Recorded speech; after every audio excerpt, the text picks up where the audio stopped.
E na nossa série de entrevista com candidatos a vereador aqui por São Paulo, a convite do Secov em São Paulo, nós conversamos agora com o vereador Gilson Barreto, do PSDB.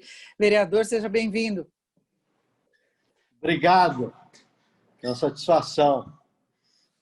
Bom, e vamos começar falando direto de assuntos relacionados à habitação e à condição da cidade de ocupação. Eu queria saber a sua avaliação em relação à lei de zoneamento, plano diretor, as revisões que devem ocorrer, como o senhor acha que as discussões devem ser encaminhadas, inclusive a questão da moradia digna, que sempre está na sua pauta de trabalho.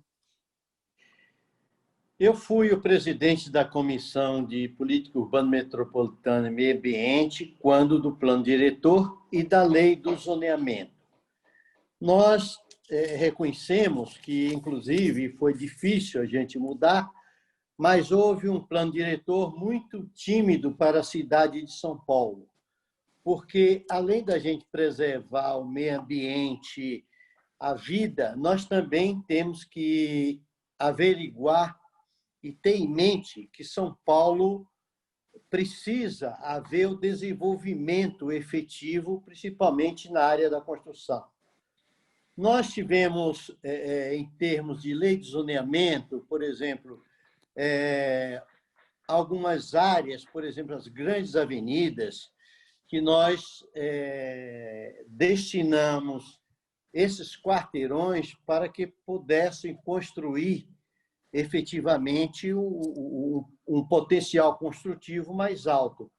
Mas, em seguida, paralelo a isso, nós colocamos também as zonas mistas para construir até 48 metros. E não nos preocupamos com a questão de haver uma fase de entendimento, de desenvolvimento entre aquela que é a ZEU e a zona mista, como nós poderíamos ter colocado zona de centralidade.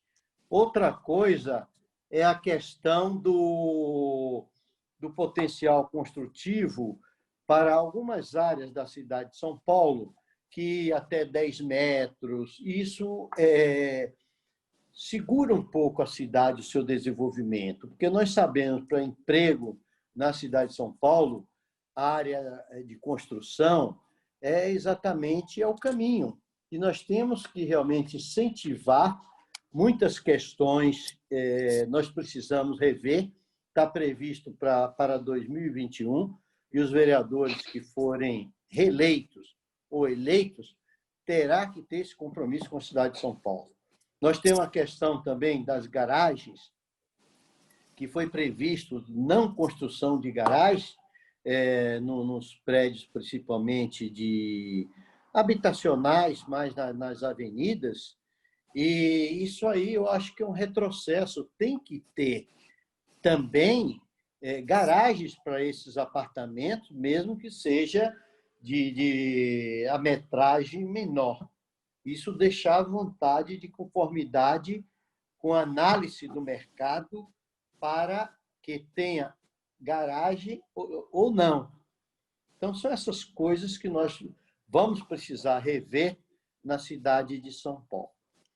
Agora, vereador, o senhor concordaria, então, para a gente deixar bem claro, com o adensamento de algumas regiões que hoje têm restrição maior, uma verticalização maior, com um custo menor para a construção, porque isso até é possível, mas tem um custo da construção em regiões centrais. E eu tenho visto vários candidatos a vereadores aqui na nossa série defendendo mudanças nesse sentido e pegando não apenas regiões centrais, mas também outros núcleos que nós temos de desenvolvimento pela cidade.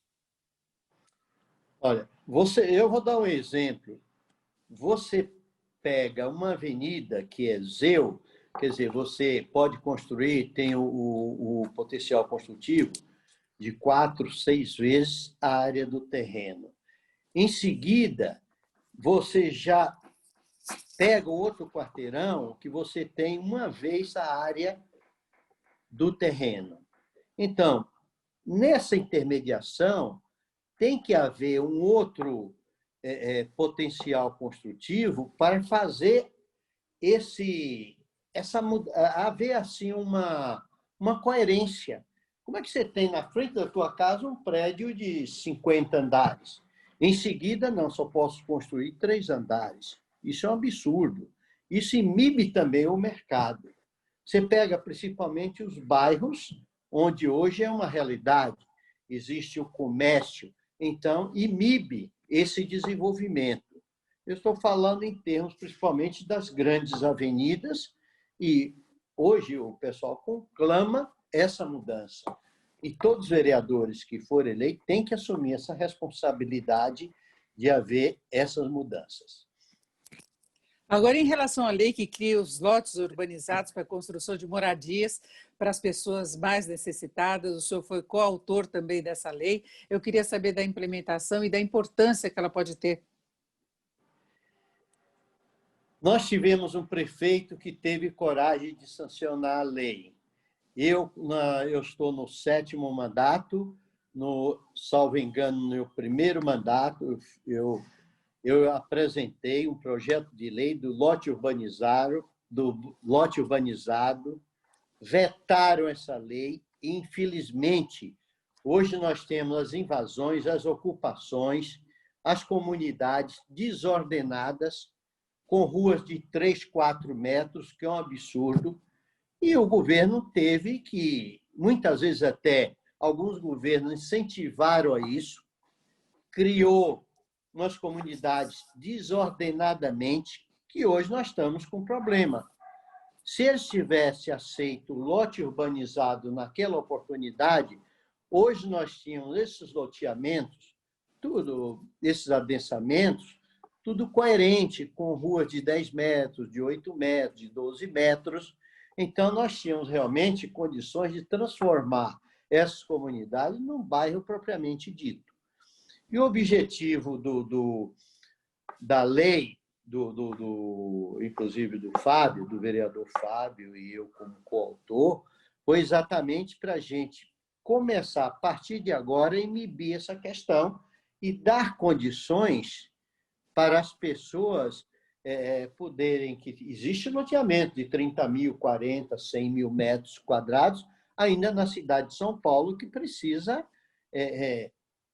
ordenar esse desenvolvimento na cidade de São Paulo.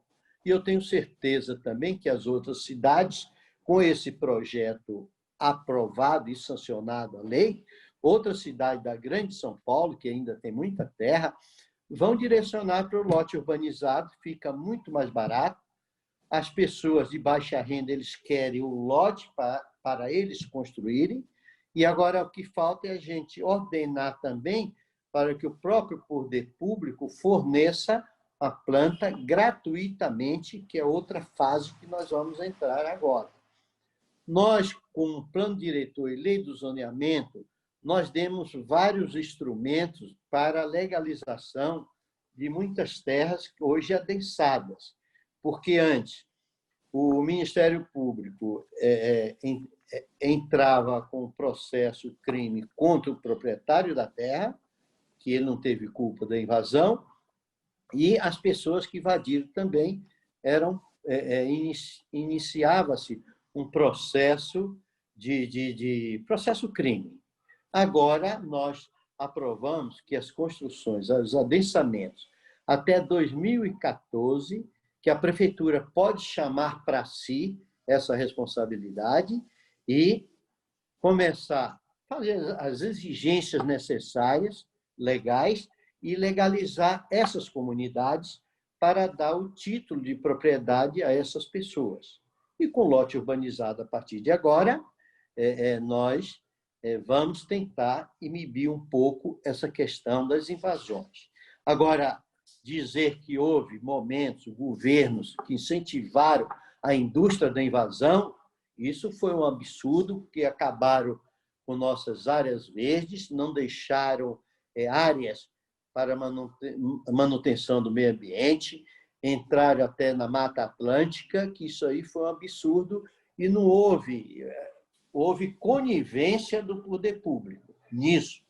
Isso nós precisamos começar a inibir, porque nós queremos uma cidade mais humana, com mais verde, com mais...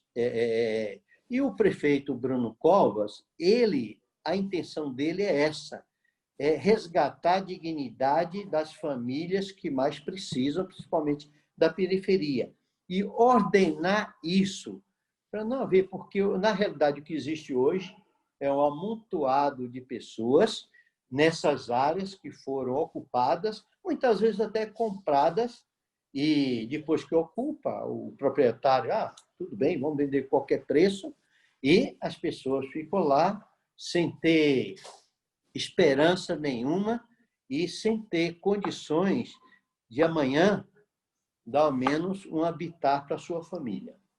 Agora, vereador Gilson Barreto, como é que ficaria a regularização de áreas de comunidades, não é?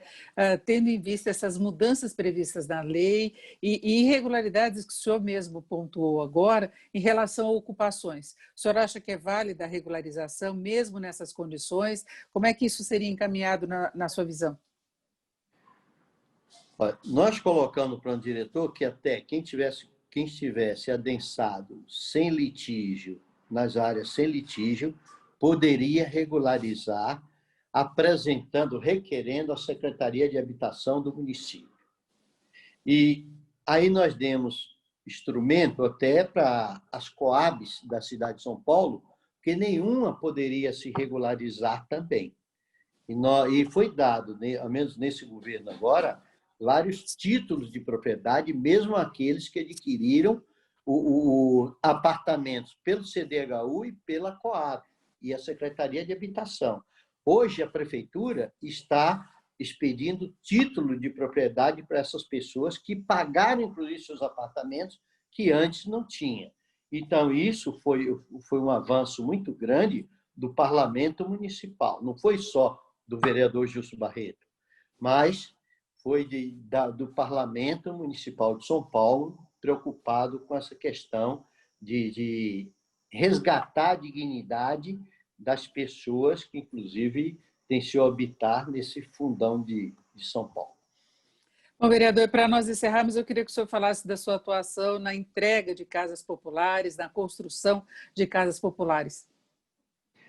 Olha, eu tenho acompanhado, minha vida sempre foi em termos, desde que eu assumi o primeiro mandato, eu me preocupo muito com essa questão social da habitação, sou contra a invasão, não comungo com a questão de invasão, porque é triste, o proprietário tem seu direito de reintegração de posse, eu sempre defendi isso.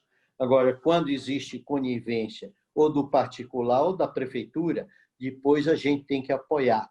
Eu brigo com a Sabesp para colocar água nesses locais, luz, água, esgoto, para dar dignidades para a pessoa, porque é uma realidade. Eu tenho trabalhado nesses 28, 30 anos, exatamente, e tenho acompanhado os órgãos públicos e tenho o privilégio de dizer que já acompanhei com mais de 30 mil famílias hoje morando dignamente nos apartamentos, e antes, inclusive, a prefeitura, desde a época do saudoso Mário Covas, que era casas, a gente vem acompanhando e nós estamos aí para que São Paulo seja uma cidade do desenvolvimento e a economia. Tenham certeza, a economia só cresce com a questão da construção civil. Perfeito, nós ouvimos o vereador Gilson Barreto, do PSDB, que estava esclarecendo as pautas dele de trabalho, tanto os projetos já encaminhados como as novas propostas. Vereador, eu agradeço muito sua participação aqui na série de entrevistas do Secovi São Paulo. Muito obrigado pela oportunidade e estamos às ordens. O ano que vem, se Deus quiser, se Ele quiser, eu retorno ao Parlamento e nós vamos aí fazer com uma trincheira de desenvolvimento para a cidade de São Paulo essa questão da lei do saneamento e do plano diretor. Muito obrigado.